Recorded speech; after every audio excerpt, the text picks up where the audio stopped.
गुलबर्गा शहर के Tajnagar Muslim colony ward number 1 में साथ ही वेलफेयर सोसाइटी की जानिब से स्पेशल इंटेंसिव रिवीजन यानी SIR के लिए door to door form filling campaign चलाया जा रहा है। इस कैंपेन के तहत सोसाइटी की टीम घर घर जाकर लोगों के SIR फॉर्म्स भरने में मदद कर रही है ताकि किसी भी शख्स को फॉर्म भरने में कोई परेशानी का सामना न करना पड़े।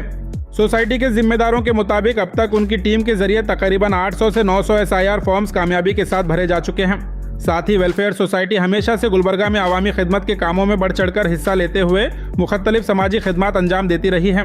सोसाइटी के जिम्मेदारों ने आवाम से अपील की है कि जिन लोगों ने अब तक अपना SIR प्रोसेस मुकम्मल नहीं किया है वो जल्द से जल्द अपना फॉर्म भरवा लें। अगर किसी को फॉर्म भरने में रहनुमाई की ज़रूरत हो तो वो साथ ही वेलफेयर सोसाइटी से रब्ता कर मदद हासिल कर सकते हैं।